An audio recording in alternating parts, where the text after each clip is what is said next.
Welcome to Bias Bash. I'm Lauren Green. The terror group Al-Shabaab is claiming responsibility for a car bomb that ripped through a restaurant in Somalia's capital, killing at least 9 people.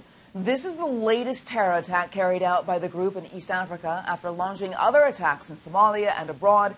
Here with how the press is covering this developing story is Ellen Ratner, Bureau Chief of Talk Radio News Service and Fox News contributor. Welcome, Ellen. Well, thank you. As you know, I'm in Africa, and it's not pretty what's going on right now. And what's upsetting is the way the press is not covering some of this.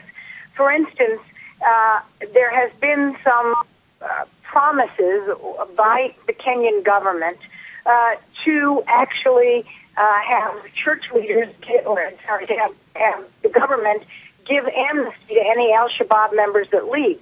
Church leaders in Kenya are very upset about this, and the only real American press we've seen cover it is either religious press, religious news service, or the Christian Science Monitor.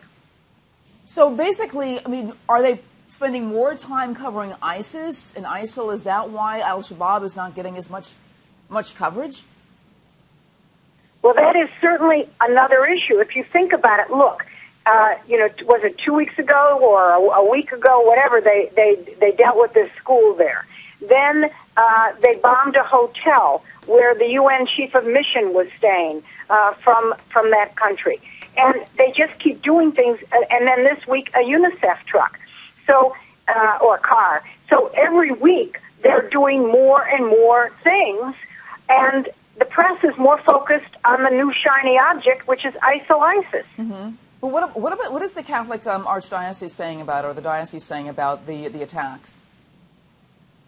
Well, they have obviously tried to get peace. They're trying to get reconciliation. The religious leaders are really trying to do their best in a very difficult situation with people that, in my view, don't pay a lot of attention to religion. And, of course, Al-Shabaab is an Islamic organization. They're not a Christian organization. So is there a narrative that Al-Shabaab just doesn't fit into? Is that why the press doesn't seem to care as much about them, or like what you're saying, that they aren't covering them as much? Well, one, it's a part of Africa that people have not covered for a long time, Somalia. It's not the safest place. You used to be able to wear something that says journalist and people would keep their hands off of you, but they don't. I'm on the American Board of Reporters Without Borders, and people, we have a press index, not only of freedom, countries that are free, but also journalists that are killed. That has gone up. People don't respect journalists the way they used to.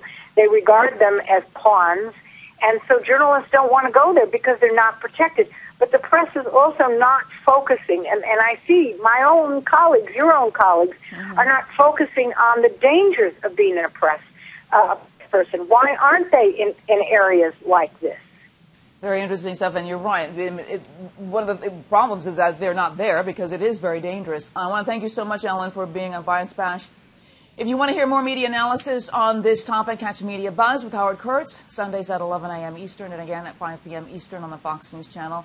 I'm Lauren Green, and thanks for watching.